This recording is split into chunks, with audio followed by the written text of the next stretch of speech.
자, 우리 신앙을 고백한 것으로 수요일 성경 공부를 시작하도록 하겠습니다. 자, 우리 신앙을 고백합니다. 주님, 예수 그리스도는 우리를 구원하신 주님입니다.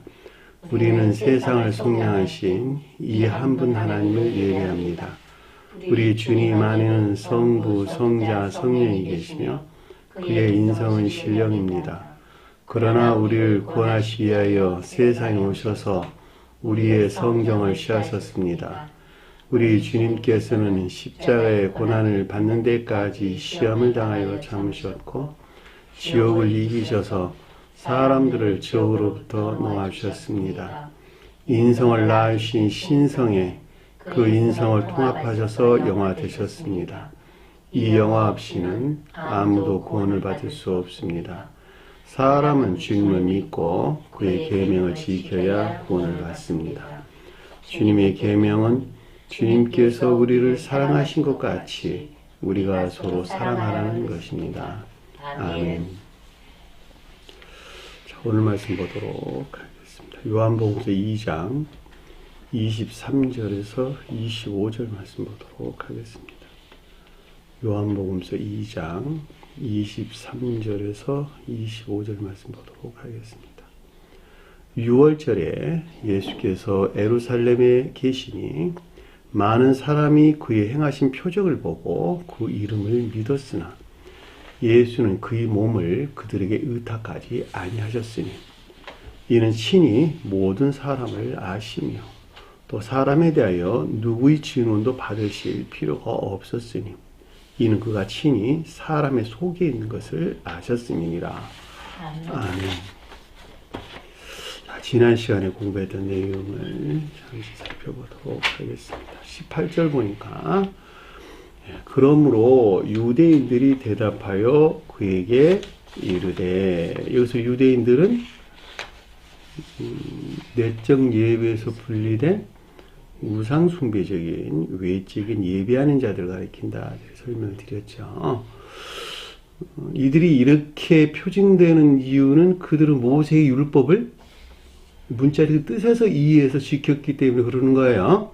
그래서 다시 말하면 성경 말씀의 문자적인 뜻 안에 간직되어 있는 영적인 것들에서 분리된 문자적인 뜻에 속한 믿음으로부터 주님을 향한 예배 가운데 있는 자들, 이들은 모두가 다 제도적 또는 예전적 예배 안에 있다라고 하는 것을 잘 볼 수가 있겠죠.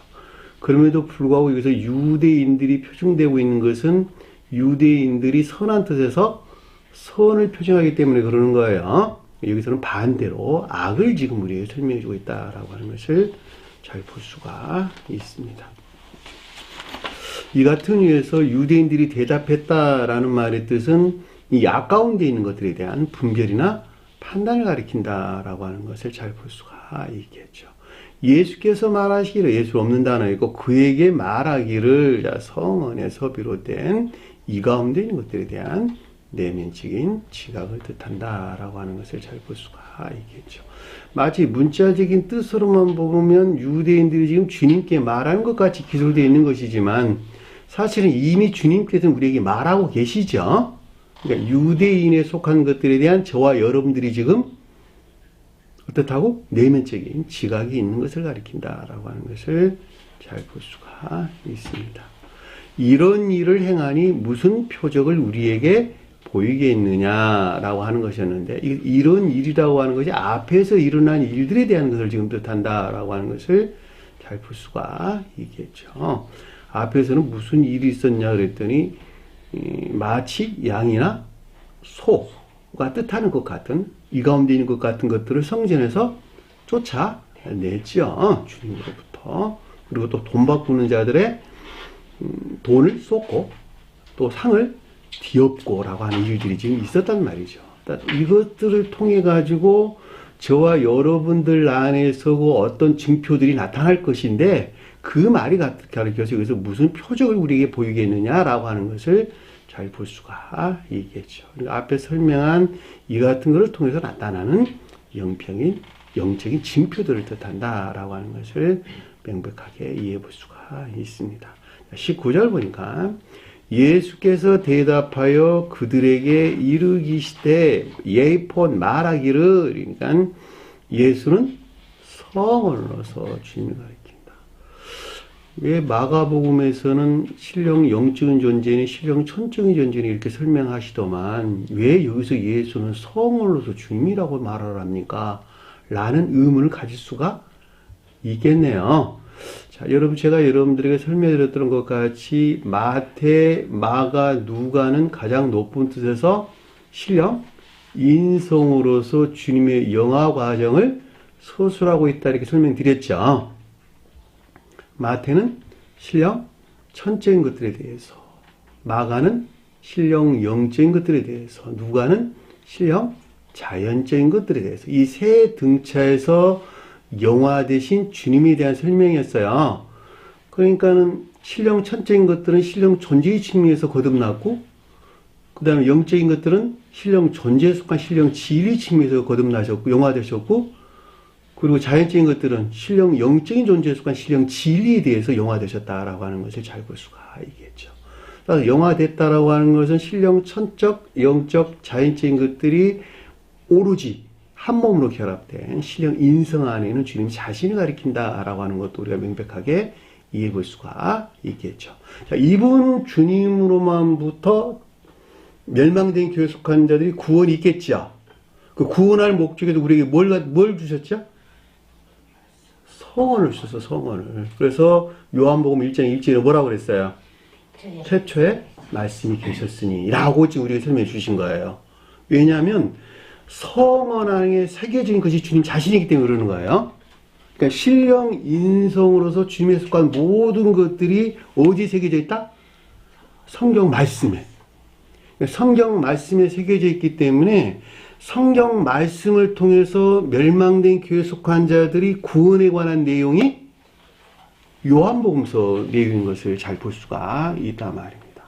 주님에 대해 설명할 때는 신령 교리적인 것들이 성취에 관한 내용이에요. 잘 아셨죠? 그러니까 멸망된 교회에 속한 자들은 신령 인생에 속한 것들 그들의 애정의 성질을 일치해서 취하겠네요. 그래, 멸망된 교회에 속한 자들은 세 부류가 있다라고 하는 걸 잘 볼 수가 있겠죠. 그들이 천적인 자연적인 사람, 영적인 자연적인 사람, 또 자연적인 사람. 이 세 등차가 존재한다라고 잘 볼 수가 있겠죠. 이 세 등차에 존재하는 사람들은 어떻게 중생에 이를 수 있겠느냐? 라고 하는 의문이 있을 수 있겠네요. 그 말의 뜻이 속도해서 마태복음서에서 우리 언급되고 오시는 것이 자연적인 천성인 사람들의 거듭남의 과정에 대해서, 자연적인 영적인 사람들의 거듭남의 과정에 대해서는 마가복음서가, 그리고 자연적인 사람의 거듭남의 과정에 대해서는 누가복음서가 우리에게 설명해 준다라고 하는 것도 잘 볼 수가 있습니다. 제가 설명한 내용을 이해되셨나요? 어떻게 해서 마태, 마가, 누가와 요한복음이 서로 연결되어 있는 것인가라고 하는 걸 잘 볼 수가 있겠죠. 그러니까 요한복음서는 멸망된 교회에 속한 자인데 그럼에도 불구하고 이 가운데 세 등차가 존재한다는 것. 그렇죠? 세 등차가 존재하는 이 사람들은 각각 어느 방법을 통해 가지고 어느 질서를 통해서 중생에 이를 수 있냐라고 하는 거예요. 그것이 속뜻에서 마태, 마가, 누가가 우리에게 설명해 준다라고 하는 것도 이거 참고로 아시게 되면 좋겠죠. 그렇죠? 이 같은 이유에서 여기서 요한복음서는 예수를 성원으로서 주님을 가리킨다라고 제가 설명을 드리는 것입니다. 그러니까 19절은 예수께서 대답하여 그들에게 이르시되 이렇게 설명했으니까 성원으로서 주님에게서 비롯된 대답한다라는 말은 분별이나 판단을 뜻하고 그들에게 이르렀다라고 하는 것은 이들이 표징하는 이 가운데 것들에 대한 내면적인 지각을 가리킨다라고 하는 것을 설명 없이도 잘 알 수가 있습니다. 이 성전을 헐라라는 말은 교회가 종말이 이르렀다라고 하는 것을 잘 볼 수가 있겠죠. 그러니까 종말이 이르렀다라는 것은 반드시 새로운 교회가 세워져야 되겠죠. 왜냐하면 새로운 교회가 세워지지 아니한다면 인류는 멸망할 것이니까, 영원히 멸망할 것이니까. 그렇죠. 그러니까 주님께서 종전교회가 종말을 이루게 될 때쯤 되면 주님의 방법으로 새로운 교회를 재건을 하시게 된다라고 하는 것을 잘 볼 수가 있겠죠.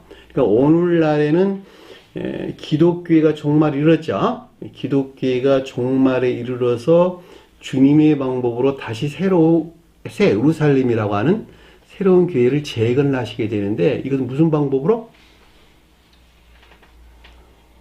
성원이 계시되는 것에서, 성원이 계시되는 것에서 새로운 교회가 재건된다라고 하는 것을 잘 볼 수가 있습니다. 그래서 그것을 사흘 동안 일으키리라 라는 말은 결과적으로 종전교회 종말로부터 다시 설치될 영적인 교회를 우리에게 설명해 준다라고 하는 것을 잘 볼 수가 있겠죠.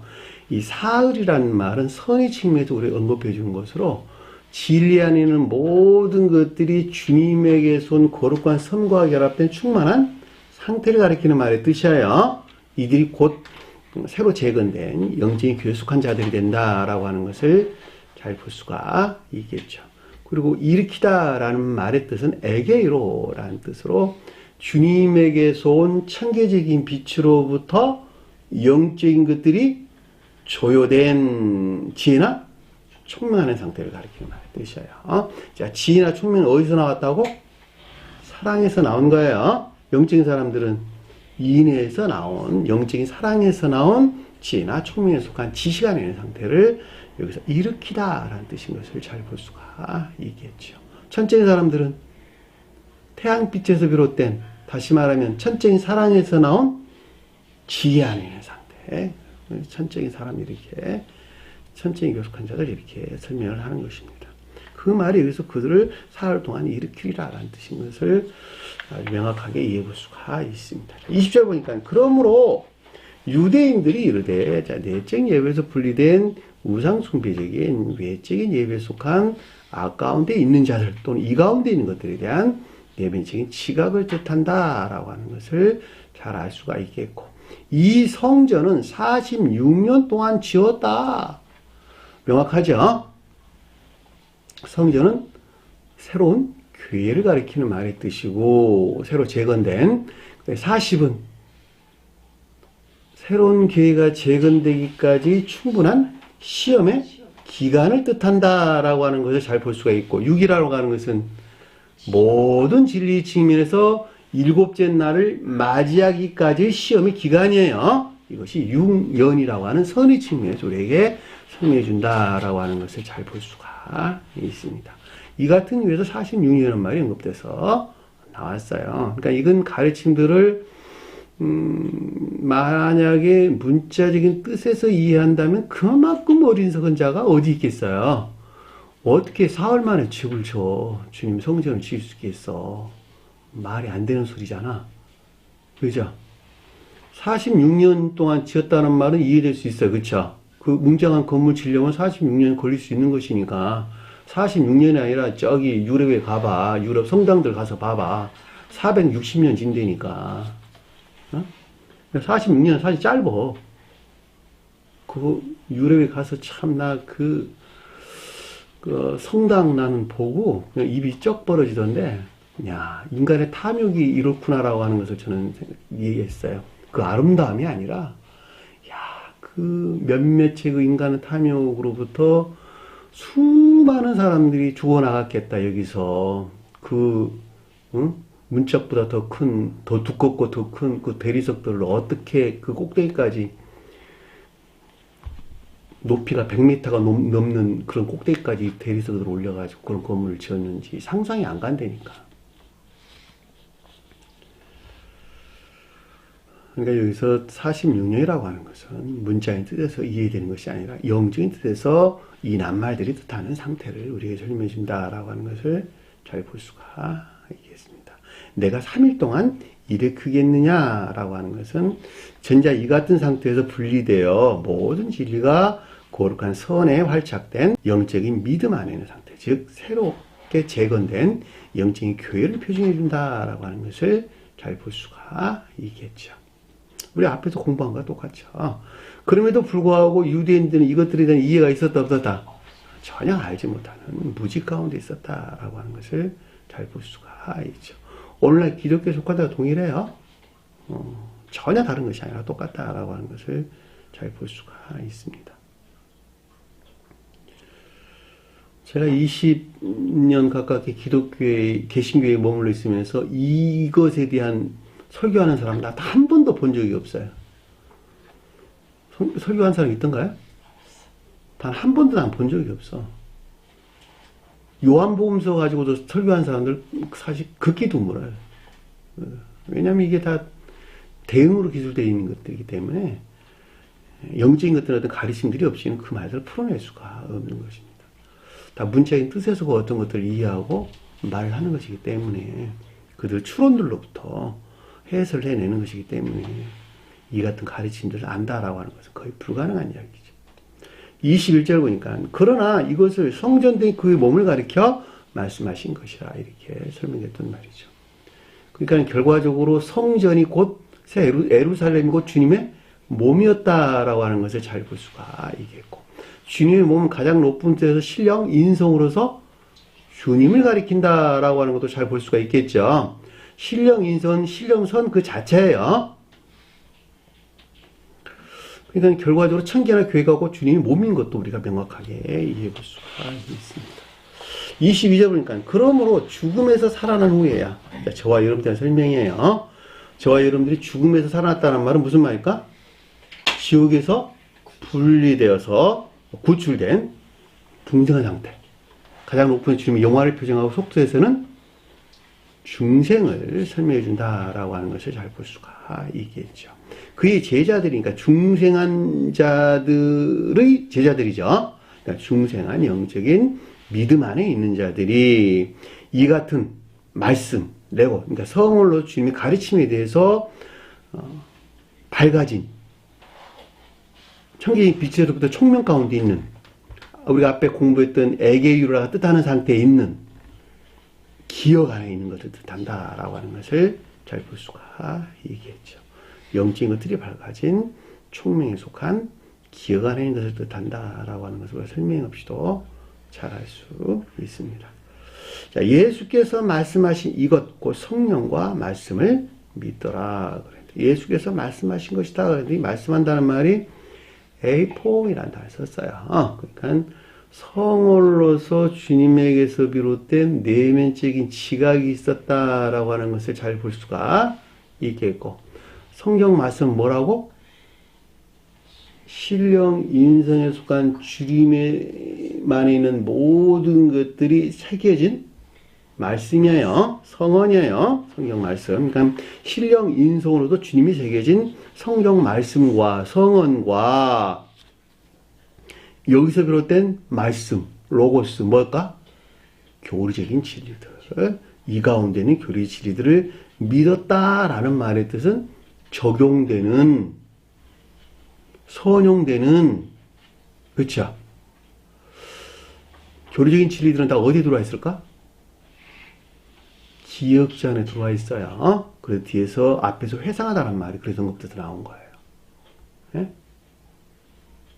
기억적인 지식 안에 있는 것들. 이것들이 선용되고 또 실천되는 중생한 자들은 인에 속한 선 안에 있을 테고 중생 중에 있는 자들은 인에 속한 믿음 안에 있을 것이고 그리고 중생 입구에 있는 자들은 진리 가르침을 향한 이것들에 속한 애정 안에 있는 합리적인 이해에 속한 믿음 안에 있는 상태를 가리킨다라고 하는 것을 잘 볼 수가 있겠죠. 이 말씀이 여기서 지금 성경과 말씀을 믿더라라는 뜻인 것을 잘 볼 수 있습니다. 자, 여기까지가 우리가 지난 시간에 공부했던 내용입니다.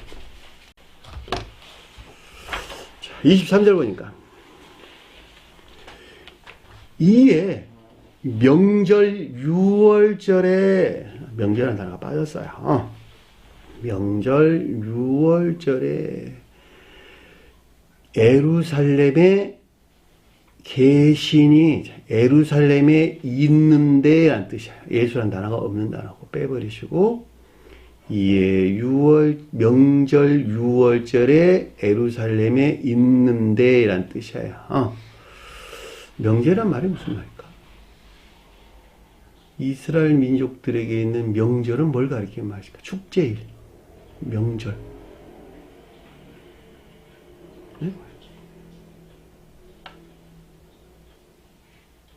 그냥 명절일까? 우리 내일 모레가 구정이네, 그쵸? 구정 명절 날은 기쁜 날일까? 기쁜 날이지 아닐까? 기쁜 날이죠. 근데 그날만 기뻐야 될까? 그쵸? 그러니까 천기와 제휴하는, 주님이 함께하는 삶에 속한 예배 안에 있는 기쁨. 성경에서 명절이라는 뜻이에요. 주님이 함께하는 또는 천사들, 또 이 세상에서는 교회 형제들과 제휴하는 삶에 속한 예배 안에 있는 기쁨. 이것이 명절이라는 뜻이에요. 이 가운데 있는 유월절이에요. 그럼 유월절은 뭘까? 지옥에서 구출된 상태를 가리킨다 라고 하는 것을 잘 볼 수가 있겠죠. 근데 지옥에서 구출됐다라고 하는 말을 앞에서는 뭐라고 설명됐었죠? 우리 방금 살펴본 내용이 그 내용이잖아. 사흘 동안 일으키리라. 재건된 영적인 교회. 이것이 유월절이지, 그쵸? 이들은 반드시 누룩 없는 빵을 먹어야 되겠죠? 무교절이라는 말이 우리에게 설명해 준다라고 하는 것을 잘 볼 수가 있겠죠. 그렇죠? 그러니까 이스라엘 백성들이 출애굽하는 데에서 기념하기 위해 유월절과 무교절을 지킬 것을 주님께서 명령했죠. 그러니까 이스라엘 백성들이 출애굽한다는 말이 무슨 말일까? 이집트가 뭘 표징해줘요? 이집트. 그 자신의 고유 속성을 섬기는 온갖 거짓된 지식들에 속박된 상태. 그 가운데 왕노릇하는 자를 누구라 그랬어요? 파라오라고 설명했다고 하는 것을 잘 볼 수가. 이 왕이란 말이 일반적인 기역지를 가리키는 말의 뜻이에요. 그러니까 일반적인 기역지가 그 자신을 섬기는, 다시 말해 겉사람의 고유 속성에 속한 악 가운데 있는 그 자신을 섬기는 온갖 거짓된 지식들에 속박되어 있죠. 모든 사람들은. 출생에서부터 그 가운데 있단 말이에요. 전부 다. 여기서 주님께서는 반드시 불러내야 된다고. 저와 여러분들을. 그 가운데 저와 여러분들을. 근데 파라오가 쉽게 놔주려고 하지 않지. 그냥 그게 아주 좋은 것이거든, 그에게는. 자기를 포기해야만 나와야 되는 것들이거든. 그죠? 그렇게 해서 이스라엘 백성들이 출애굽해가지고 가나안 땅을 이제 향해서 가게 되는데, 광야를 거쳐서 광야 땅을 가는 게 되는데, 이 광야가 우리 앞에서 살펴봤던 40이 뜻하는 낱말의 뜻이에요. 자, 40이 뜻하는 낱말이 뜻하는 광야에 있는 자들은 진리에 대해서 반드시 시험을 겪게 되는 것이죠. 그것이 유일한 낱말이 뜻하는 것을 잘 볼 수가 있겠고, 가나안 땅에 입성했다라는 말의 뜻이 7이 뜻한다라고 하는 것을, 7일, 안식일, 그것을 우리에게 설명해 준다라고 하는 것을 잘 볼 수가 있습니다. 자, 여기서 여러분들이 반드시 기억할 것은, 요셉이 이집트로 팔려갔죠. 자, 웅덩이에 빠져있는 자들, 그 형제들이 건져내가지고 누구에게 넘겼어요? 이스마엘 상인들에게 넘겼는데, 그 가운데 누가 지나가고 있었죠? 미디안 상인들. 미디안 상인도 이스라엘 상인도 저와 여러분들 안에 있는 이들이 표현하는 것들을 가리킨다라고 하는 것을 잘 볼 수가 있어요. 이들에게 요셉이 인계되는 거예요. 요셉이 뭘까? 네?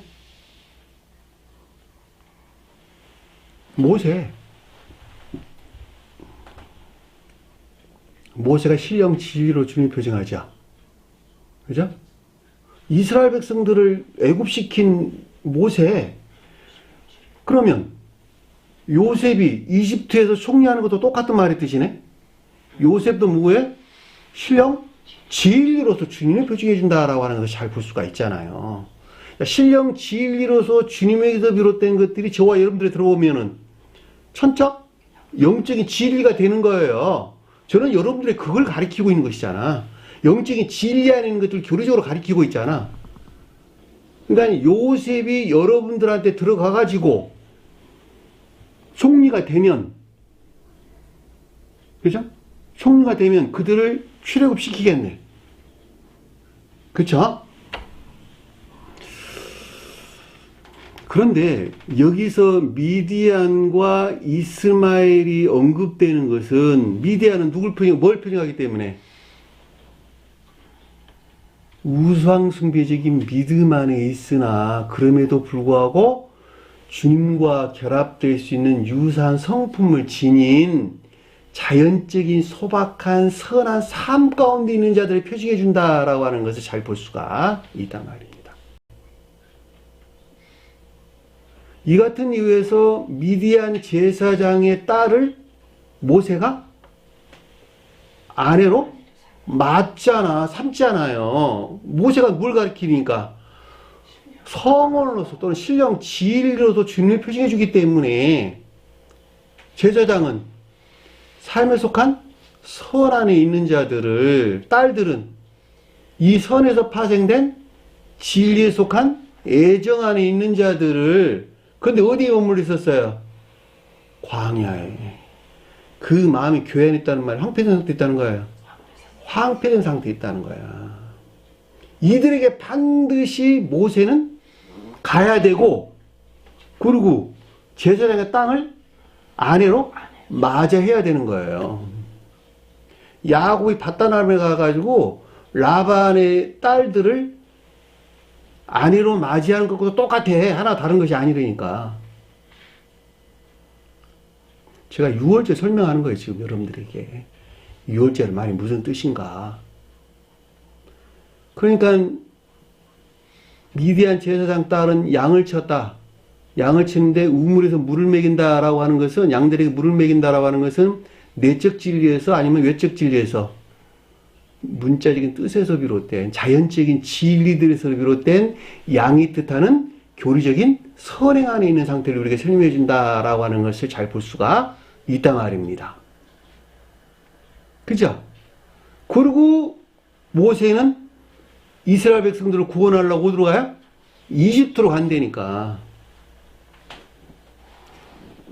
그래서 이집트 안에 머물러 있는 저와 여러분들 어떻게 하는 거예요? 출애굽시키는 거예요. 출애굽시키는 것을 기념하려고 유월절을 지켜라 이렇게 설명하는 거야. 왜? 이들이 삶에 속한 예비 기쁨만 있기 때문에, 천계적인 주님이 함께하는, 천사들과 제휴하는, 같은 말이죠.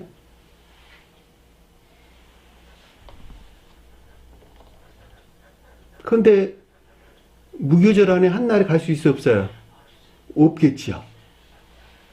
오랜 시간이 걸리겠죠. 광야를 지나가야죠, 반드시. 이 광야에 머물러 있는 자들이 진리로부터 뭐를 생산해내고 있어요? 주님과 결합될 수 있는 선. 진리에 속한 선. 그러니까 진리들이 애쓰고 수고해가지고 내 마음 앞에, 마음 안에 영적 뿌리를 내린, 우리 치 뿌린 잡부이 배웠죠. 마음, 좋은 토양이라고 하니 마음의 밭에 믿음의 씨앗들이 뿌리를 내렸어. 거기서 나고 자라가지고 열매를 맺기에 나무가 성장해. 진리에 속한 선이 성장해.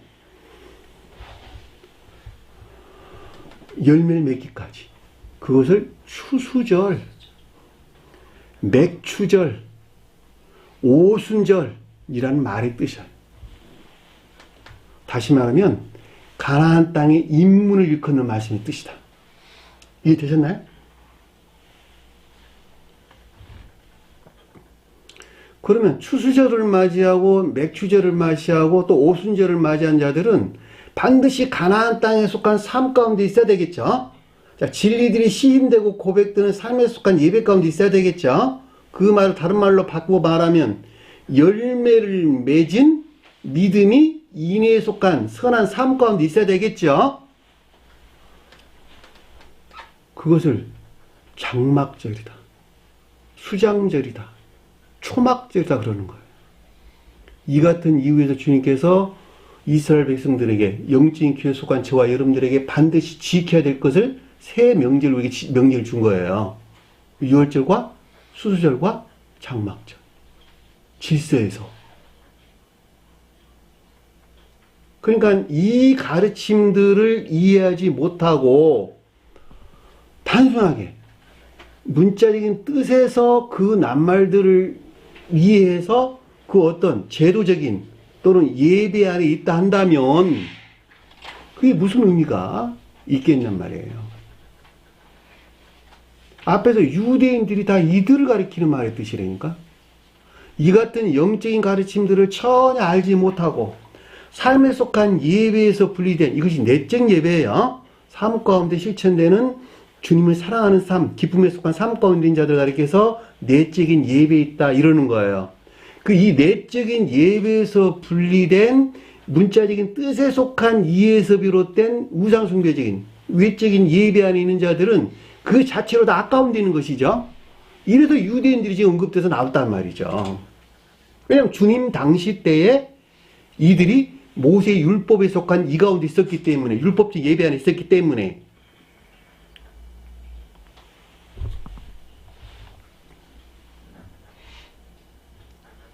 그러니까 저와 여러분들은 반드시 내적 예배에 속한 외적인 예배 안에 있어야 된다라고 하는 것도 잘 볼 수가 있겠죠. 성경에서 이들을 가리켜서 함과 셈과 야벳 그럴 때 내적 예배하는 자들을 셈이 표징하고 내적 예배에 속한 외적 예배하는 자들을 야벳이 표징하고 내적 예배에서 분리된 외적의 예배인 자들을 함이 표징해주고 있다라고 하는 것을 잘 볼 수가 있다 말입니다. 그죠? 이 셈의 후손인 에벨, 노아가 제1대 고대 교회라 한다면 에벨이 제2대 고대 교회를 표징한단 말이죠. 이 노아가 표징하는 교회로부터 그들이 파생돼 나와 어디에 자리 잡았냐 그랬더니 시리아 땅에 자리 잡은 거야. 지금으로 보면 고대 아시리아 땅에 자리 잡았다. 굉장히 큰 땅이었어요. 그 고대 아시리아 땅이 어디를 가리키는 말의 뜻이냐? 지금으로 보면 유프라테스 강과 티그리스 강의 상류 지역, 그 동네를 일컫는 말씀의 뜻이에요. 그 근처 땅. 이곳에 에벨 민족들이 자리 잡았다니까. 제2대 고대 교회가 노아가 표징하는 제1대 고대 교회로부터 영적인 가르침들이 무엇인가라고 하는 것을 지식적으로 알고 있었고, 이 지식들에서 알에서 나온 외적인 예배 가운데 있는 자들을 에벨 족속들이라 그랬단 말이에요. 이들을 가리켜서 성경 히브리 민족 그러는 거예요. 이들을 가리켜서. 네? 그리고 그 끈앞으로 나온 것이 아브라함 민족들이니까 다. 그래서 갈대아 우르를 해서 가나안 땅을 향해서 온단 말이죠. 이해되셨나요? 왜냐하면 갈대아 우르라고 하는 것이 티그리스 강과 유프라테스 강 그 사이에 있는, 지금으로 보면 이라크 땅이라니까. 이라크 땅, 이라크 수도 바그다드. 그걸 성경에서 바다나람 그랬다고 다. 그 지역을 가리켜서. 그래서 그들이 아브라함이 즉 이스라엘 땅으로 와가지고 가나안 땅을 찾아와서 그 후손들을 가리켜서 그래서 히브리 민족 이렇게 이야기를 하는 거예요. 그러면 이스라엘 땅에 머무르 그 전에, 그러니까 아브라함 땅에 자손들이 머무르기 이전에 자리 잡고 있었던 토속족들, 토속 민족들은 주님을 알았을까 몰랐을까? 전혀 알지 못했다니까. 그 같은 것을 우리가 알 수 있는 것은 바로가 히브리 민족의 하나님을 알았어 몰랐어요? 몰랐다고 하는 사실을 명확하게 이해해 볼 수 있다는 말이죠. 그죠? 그래서 성경에서는 동방박사가 나오는데 동방 땅이 그 땅을 가리키는 말의 뜻이에요. 에벨 후손들이 자라봤던 스웨덴버리 사도는 그들을 대해서 히타이트 민족이란 말로 언급돼서 나왔는데 고대의 교회에 속한 지식들을 가지고 있었다라는 말로 설명돼서 나왔어요. 그러니까 그들이 주님을 찾아 가나안 땅에 오는 거예요. 그렇게 할 수밖에 없게 되어 있는 거야. 왜? 그들이 사랑에서 나온 지혜의 빛 가운데 있기 때문에. 동쪽이라고 하는 주님 사랑과 여기서 나온 지혜의 빛들을 가지고, 지식들을 가지고 있었다고. 그래서 아기에서 찾아오는 거예요. 주님을. 그 같은 가르침대로 크게 설명해서 나오는 것을 잘 볼 수가 있습니다. 그러니까 유월절이라고 하는 것은 여기서 지금 설명된 것은 지옥에서 구출을 일컫는 말씀의 뜻이고, 명절이란 말은 영적인 삶에 속한 예배하는 기쁨들을 뜻한다라고 하는 것을 잘 볼 수가 있겠죠. 예루살렘은 영적인 교회를 가리키는 말의 뜻인 거예요.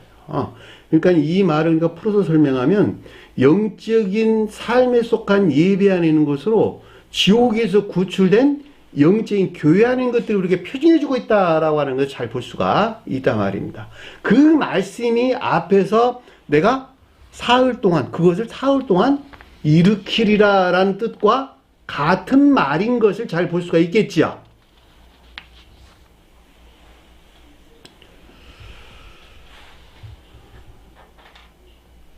그러니까 그 뒤에 보면 뭐라고 설명서 나왔냐 그랬더니, 많은 사람이 그 행하신 표적을 보고 그 이름을 믿었으니, 자, 많은 자들이 그 이름을 믿었으니 그의 행하시는 표적을 보더라. 자, 많은 자들이 그 이름을 믿고 그 행하시는 표적을 보더라. 문장을 제가 바꿨어요. 많은 사람이라는 단어 없는 단어예요. 많다는 말은 성경에서 많다, 크다, 많다, 진리에 대해서 우리에게 설명해 준다라고 하는 것을 잘 볼 수가 있겠죠. 그 이름을 믿다라는 말은, 이름은 뭘까? 주님의 이름. 네? 주님의 이름이면 주님 예수 그리스도인가? 주님 이름이 예수 그리스도 아니에요? 누가 그걸 모르는 사람이 어딨어? 영적인 뜻에서 예수와 그리스도가 뜻하는 신령선과 신령진리, 그리고 여기서 파생된 사랑에 속한 모든 선안에 있는 것들이나 믿음에 속한 모든 진리 안에 있는 것들이 주님의 이름이에요.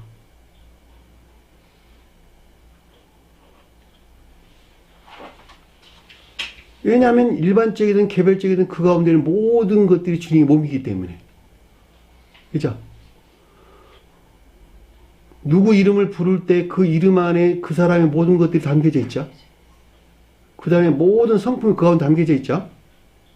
똑같은 거예요.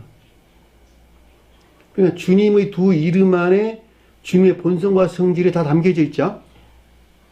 그러니까 신령선에서 파생된 모든 것들, 신령진리에서 파생된 모든 것들, 신령선과 신령진리가 결합된 이 가운데는 모든 것들이 주님의 이름인 것을 잘 볼 수가 있겠죠. 그러면 주님의 두 이름에서 파생되어 나온 것은 오직 사랑에 속한 모든 선한 것들이나 또는 믿음에 속한 모든 진리 아닌 것들 이외에는 아무것도 존재하지 않는다. 이것 이외에 구하면 주님께서 줄까 안 줄까? 결코 줄 수 없겠죠. 없는 것을 구하는데 어떻게 드려요, 주님께서? 주님께서 우리에게 뭐라고 말씀하셨어요? 너희가 내 이름으로 구하면 받은 줄로 믿어라. 그 말은 무슨 말일까?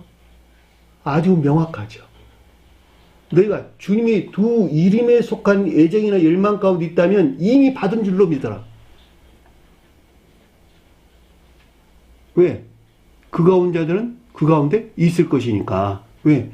생명이 그 가운데 내가 있으면 당연히 그 가운데 있는 어떤 열매들을 드러낼 것이니까 이미 받은 줄로 믿어라.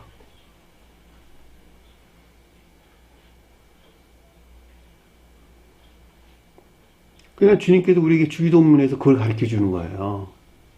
너희는 이렇게 기도하라. 하늘에서 이루어진 것 같이 땅에서 이루어지게 하옵소서. 하늘이 뭐니까? 주님의 몸이니까. 천사들이 주님의 몸 안에 있는 것 같이 이 세상에 있는 너희들도 주님의 몸인 교회 안에 반드시 있어야 되거든.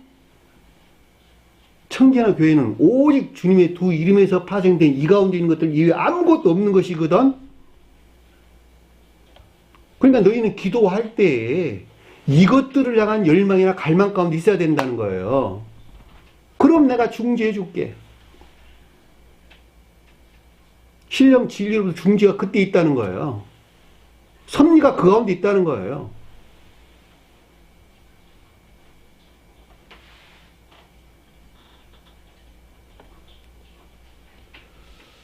근데 여러분들은 그런 거 안 구하잖아. 여러분들이 원하는 걸 구하잖아. 육신적이고 이 세상 것들 안에 흠뻑 젖어 있어가지고 온갖 그 정욕이 원하는 바, 이 가운데 있는 걸 채워주세요. 그러고 하나님을 찾잖아. 그래 안 그래요? 자기를 섬기는 우상숭배자야. 그리고 하나님은 그것을 채워준 전능자. 이것을 우상숭배다 그러는 우상숭배자. 그러나 저와 여러분들은 주님께 속한 것들을 구하는 것이죠. 주님께 속한 것들이 나에게 있게 없어서. 하늘에 속한 것들이 다 주님 안에 있는 것 같이 이 땅에서도 주님에 속한 모든 것들이 내 안에 있게 없어서. 교회 안에 있게 없어서. 라고 기도를 해야 되겠죠. 이것이 이름이죠. 믿는다는 말은 무슨 말일까 그러면 이것들에 속한 믿음 안에 있는 것. 다시 말하면 믿음이 인내 안에 속한 선 안에 있는 것. 이것이 믿는다는 말의 뜻이잖아. 그 이름을 믿었더라. 주님이 이름에 속한 것들 안에 있는 믿음. 다시 말하면 믿음이 인에 속한 선 안에 있더라.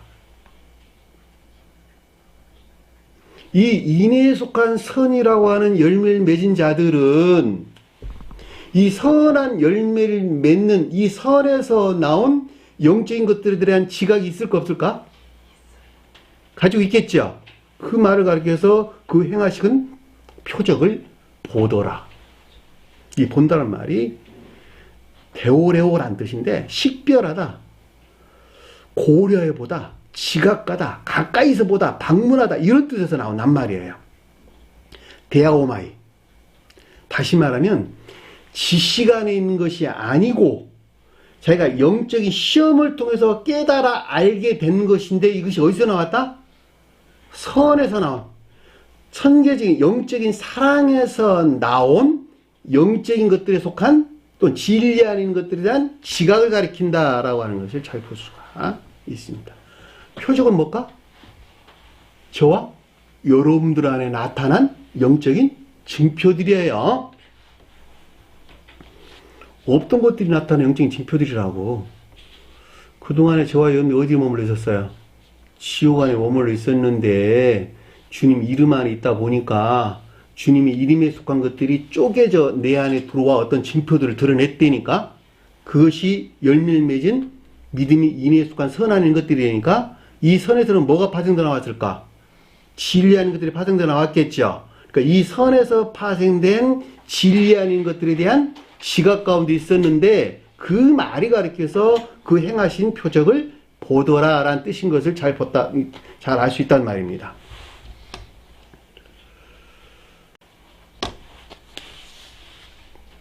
의문 있어요? 어려워요? 박장현이 어려워요? 자, 24절 보니까 이에 예수는 그의 몸을 아니고 그의 몸이 아니에요. 그 자체를 헤아우트 그들에게 의탁하지 아니하였으니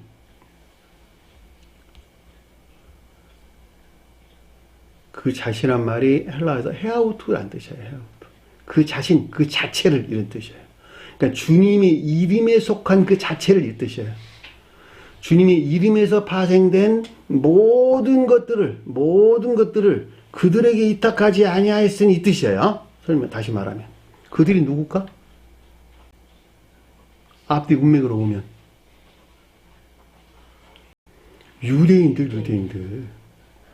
유대인들에게 의탁하지 아니하였으니 라는 뜻인 것을 잘 볼 수가 있겠죠.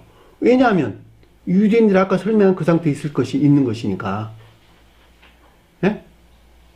주님께서 의탁하지 않았다라는 말의 뜻은 성원로서 주님의 이름에서 파생된 이 영적인 교회에 속한 믿음 안에 있을 만한 상태에 있었다, 없었다? 결코 있지 못했기 때문에 의탁을 하지 않은 것이죠. 그 말을 가르쳐서 그들에게 의탁하지 아니하였으니 라는 뜻인 것을 잘 볼 수가 있겠죠. 그러면 그 상태에 속한 것들을 주님께서는 봤다 못 봤다? 명백하게 지각하고 있겠지요. 저와 여러분들의 생명에 속한 것들을 명백하게 지각하고 있겠죠. 그 가르침이 아래 좀 설명에서 나왔어요. 이는 친히 모두를 아심이라. 그 말이 무슨 말일까? 생명의 성질을 다 안다. 지각 가운데 계신다. 주님께서는 이 가운데 있는 자들 또는 이 가운데 있는 것들의 생명, 즉 사랑의 성질에 대하여 실령 지각 안에 있는 것을 뜻한다라고 하는 것을 잘 볼 수가 있겠지요. 저와 여러분들 알 수 있을까 없을까? 사랑의 성질을 우리 알 수 있을까 없을까? 결코 알 수 없겠죠.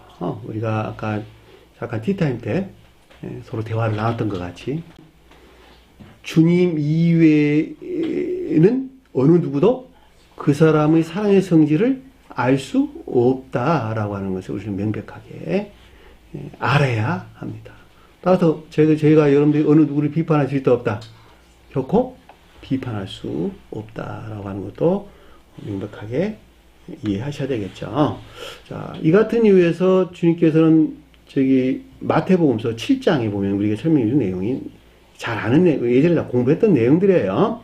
비판받지 아니하려거든 비판하지 말라. 너희가 비판할 그 비판으로 너희가 비판을 받을 것이요. 너희가 헤아리는 헤아림으로 너희가 헤아림을 받을 것이다. 이 비판이라는 말은 진리에 대해서 거짓 가운데 있는 자들을 가리켜. 헤아린다는 말은 선의 측면에서 악 가운데 있는 상태를 가리킨다라고 하는 것을 잘 볼 수가 있겠죠. 그러니까 주님께서는 뭐라 그랬어요? 형제의 눈 속에 있는 티를 보고 내 눈에 있는 들보를 왜 깨닫지 못하느냐. 너희 마음 안에 있는 너희 고유 속성 안에 있는 들보를 왜 못 보냐는 거예요. 고유 속성 안에 악을 왜 못 보냐는 거예요. 이 고유 속성 안에 있는 악을 보는 것에서 진리 안에 있는 거짓들을 깨닫게 될 것이란다 라고 하는 것을 우리에게 가르침을 준다라고 하는 것을 명백하게 이해해 볼 수가 있겠지요. 그렇죠? 근데 내가 고유 속성 안에 머물러 있다 한다면, 고유 속성에 속한 악 가운데 있다 한다면 거짓을 본다 못 본다? 못 본다니까. 진리는 더 이상 볼 수가 없는 것이지. 그렇죠? 남의 티끌을 어떻게 보냐고. 이것이 형제의 티끌을 어떻게 보냐고. 지가 악 가운데 머물러 있으면서. 그 자신이 주님에게서 온 사랑이라는 성품만이 있어야 이 사랑에서 발출된 진리의 빛으로부터 그 사람에게 있는 외연적으로 드러난, 생명은 알 수 없으나 외형적으로 드러난 거짓들을 말할 수 있는 것이죠. 그러니까 결과적으로 주님 사랑 안에 내가 있다라는 말은 거듭난 자여야지 진리 안에 있는 것들이 조효된 그 가운데 있지 아니한 것과 그 가운데 있는 것들에 대해서 분별할 수 있는, 판단할 수 있는 지혜나 총명에 속한 지식들이 주어진다라고 하는 것도 명백하게 이해해 볼 수 있는 것이죠. 여러분들이 형제들 관계 안에서, 형제 자매들 관계 안에서 비판하지 말라. 그 비판이 여러분 자신 스스로를 비판하는 그런 결과를 가져온다. 그러니까 그 사람이 잘하든 잘못든 그건 그 사람의 문제니까. 그죠? 철저하게 그 사람의 문제야. 나하고 관계없는. 나는 자기 자신만 보면 돼. 그죠? 그러니까 우리 주님께서 우리에게 뭐라고 말씀하셨어요? 죄에 대해서, 의에 대해서, 심판에 대하여 너 자신 안에 있는 세상적인 것들을 심판할 수 있는 능력을 우리에게 주신 거예요. 그랬어요, 안 그랬어요? 내가 하늘에 갔다 가는 것이 너에게 이로울 것이다. 그리고 내가 보혜사 성령을 내게 줄 것이거든. 너에게 줄 것이거든. 그 가운데 내가 있다 한다면 너희는 죄가 무엇인가에 대해서, 의가 무엇인가에 대해서, 심판이 무엇인가에 대해서 너 자신이 세상에 머물러 있는 너 자신을 심판하게 될 것이다. 본다는 거예요? 못 본다는 거예요? 그것을 본다는 거예요. 가르침을 통해서 교리적으로. 응? 그러니까 어느 누구든지 자기 자신에 대한 세밀한 관찰이 있어야 되겠죠. 이 세밀한 관찰이 없다 한다면 결코 그 악에서 떠날 수가 없다니까. 자기 자신 안에 있는 세밀한 악을 보는 것은 그 사람이 진리 빛으로부터 보는 것이기 때문에 진리 빛이 나올 만한 선이 성장하지 아니하고서는 볼 수 없는 것이다.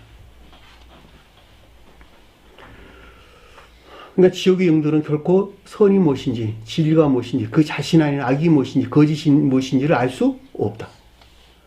다만 그들이 사랑하는 것들을 다 선한 것으로 여기고 사랑하는 것들에서 나온 모든 것들을 다 진리하는 것으로 여긴다는 것. 세상에는 그래서 사람 수만큼이나 많은 그들이 말하는 선도 있고 그들이 말하는 진리들이 존재한다는 것. 그럼에도 불구하고 싸그리 단 한 톨도 남기지 아니하고 다 악하고 거짓된 것이라는 것.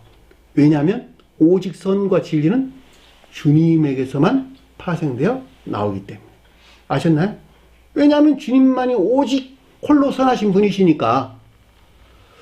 죄란 말이 그런 뜻이었다고 우리 공부했죠. 자, 25절 보니까 그 사람에 대하여 누구의 증언도 받으실 필요가 없었으니, 자, 이 말은 문장을 바꿀게요. 그 또 사람에 대하여 어느 누구도 증언하도록 필요성을 가지지 못하였음이라. 누구에 대한 내용이에요? 유대인들이란 내용이에요. 유대인들은 거룩한 진리에 대하여, 사람이 뭘까? 거룩한 진리. 사람이 추상태에서 진리를 표징한다. 제가 그동안 수도 없이 설명을 드렸어요. 자, 사람이 진리를 표징한다 라는 말의 뜻은 교리적인 지식 안에 있는 진리를 표징한다 그런 말이 아니고 선과 결합되어 있는 진리를 표징하는 거예요. 자, 이 같은 이유에서 제가 거룩한 진리다 또는 교회에 속한 진리다 이렇게 설명을 하는 거예요.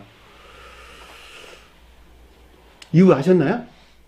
왜냐하면 교회는 오직 선과 진리 안에 있는 것이기 때문에, 그리고 살아있는 자 이외에는 오직 교회에 속한 자가 아니기 때문에, 그러니까 사람이라고 하는 것은 살아있기 때문에 진리를 말할 때 이 진리는 반드시 선과 결합되어 있어야 된다 라고 하는 것을 잘 볼 수가 있단 말입니다.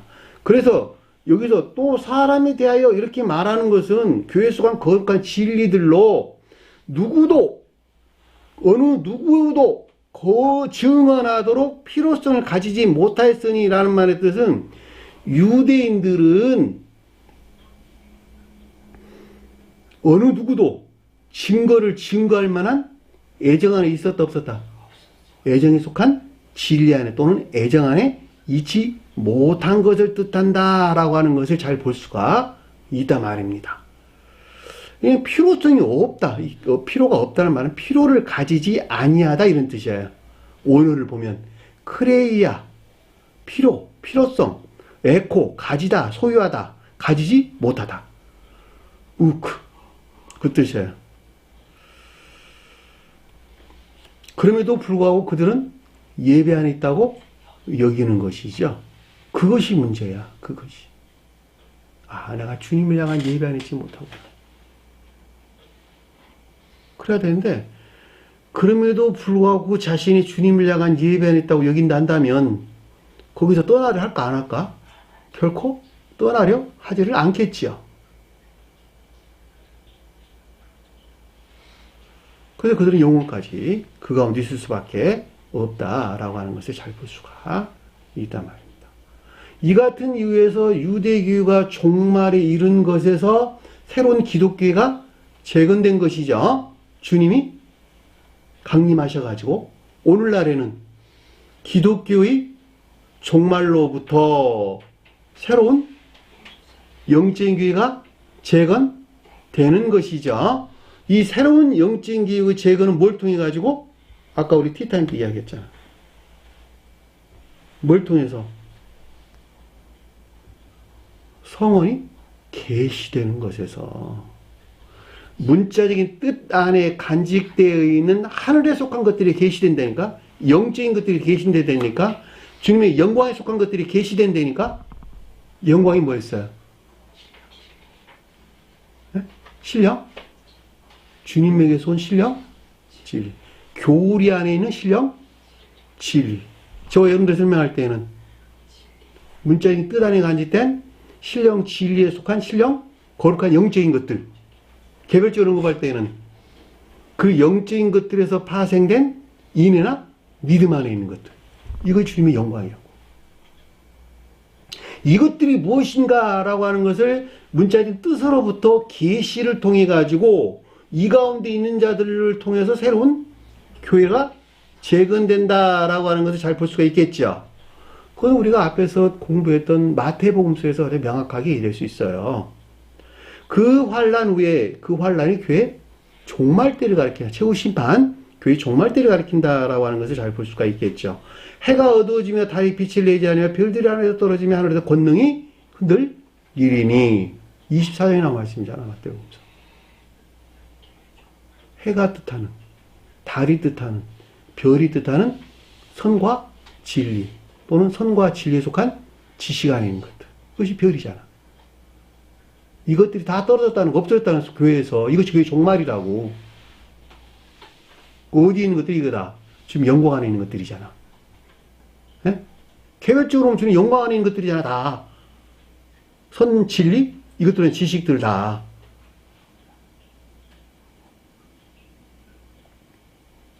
그때 사람의 아들이 징조가 하늘에서 보이겠고, 천계를 가리키는 말이야, 하늘에. 그쵸?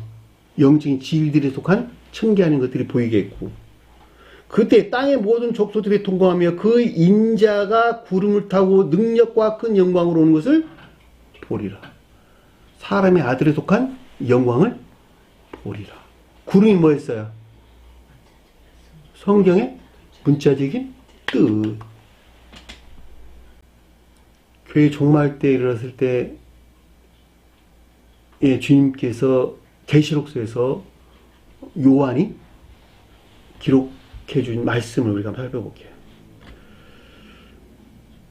하늘 위에나 땅 아래에나 그의 능히 그의 두루마기를 펴거나 보거나 할 자가 없더라.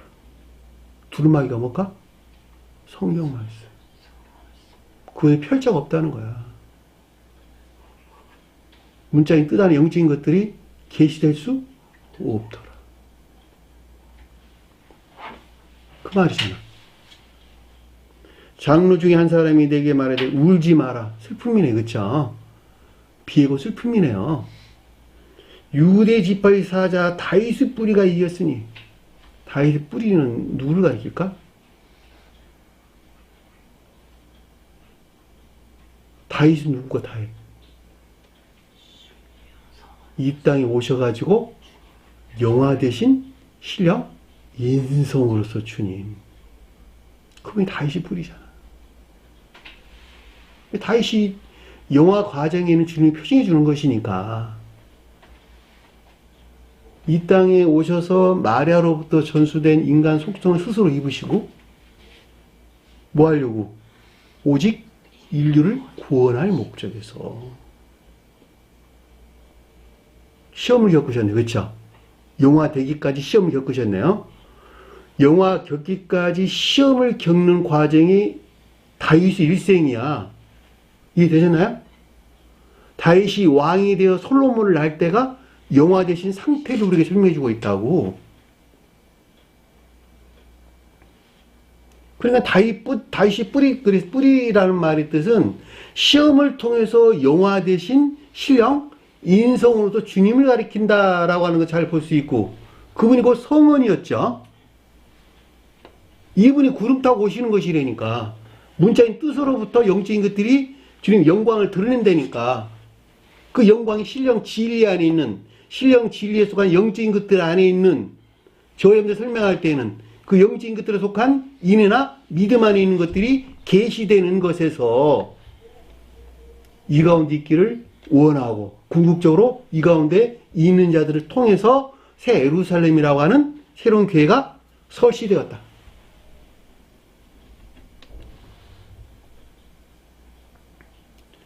장로 중에 한 사람이 내게 말하되 울지 마라. 유대 지파의 사자 다윗의 뿌리가 이겼으니 그 두루마리와 그 일곱인을 떼시리라. 그래서 아래에서 7절에 보면 어린 양이 나와서 보좌에 앉으신 이의 오른손에서 두루마리를 취하시니라. 이렇게 설명해서 나온 거예요. 두루마리가 성원으로서 주님 자신을 가리키고, 어린 양은 역시 신령 인성으로서 또는 성원으로서 주님을 가리키기 때문에 그렇다라고 하는 것을 잘 볼 수가 있습니다. 그러니까 여기서 유대인들의 설명할 때에는 어느 누구도 증언하도록 필요성을 가지지 못하였음이라는 말은 애정 안에 있지 못한 것을 뜻한다라고 하는 것을 잘 볼 수가 있겠고, 이들은 결코 성원이 계시되는 영적인 속하는 믿음 안에 있을 수 없는 상태를 우리가 설명해 준다라고 하는 것도 잘 볼 수가 있겠죠. 이는 그가 친히 누구든지 사람의 속에 있는 것을 아셨음이라. 이 아셨다는 말이 기노마이라는 단어예요. 앞에서 이는 친히 모든 것을 아심이라는 말도 기노마이라는 단어를 썼고, 여기서도 기노마이라는 단어를 썼습니다. 속뜻에서는 이해나 총명을 가리키는 말이 뜻이고, 주님에 대해 설명할 때는 신령 지각 안에 있는 상태를 가리킨다라고 하는 것을 잘 볼 수가 있겠죠. 결과적으로 성어리신 주님께서 사람이라고 하는 교회에 속한 거룩한 진리 안에 있어야 할 것들 또는 있어야 할 자들에 대한 신령 지각이 있다 없다. 신령 지각 안에 있다라고 하는 것을 잘 볼 수 있고, 여기서 말미암는 주님의 예견과 섭리가 있었다라고 하는 것도 부연해서 얼마든지 이해될 수 있는 것이죠. 왜냐하면 주님께서 알았다라고 하는 것은 예견과 섭리가 있을 것이니까, 이 가운데 있을 만한 자들, 새로운 교회에 속한 자들에게 있을 만한 자들을 어떻게 했다고? 이들에 대한 지각 가운데 있었고, 이들에 대한 예견과 섭리가 있었다라고 하는 것도 우리가 명백하게 이해될 수 있는 것입니다. 주님의 사랑에 속한 성질, 우리 예전에 공부했는데, 사랑은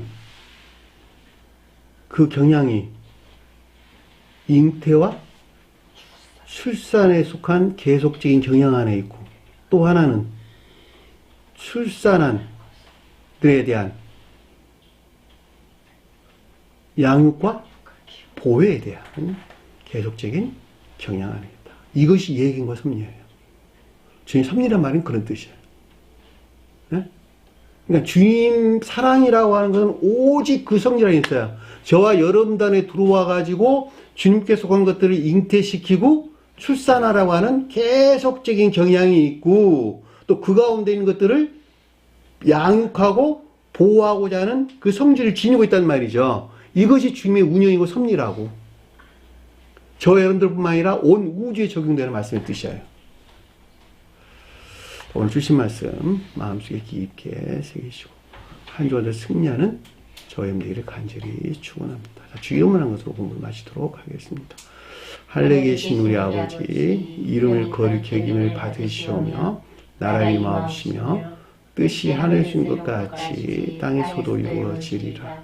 오늘날 우리에게 일용할 양식을 주옵시고, 우리가 우리에게 죄진 자를 사해 준 것 같이 우리 죄를 사하여 주옵시고, 우리를 시험에 들게 하지 마옵시며 다만 악에서 구하옵소서. 나라와 권세와 영광이 아버지께 영원히 싸움나이다. 아멘.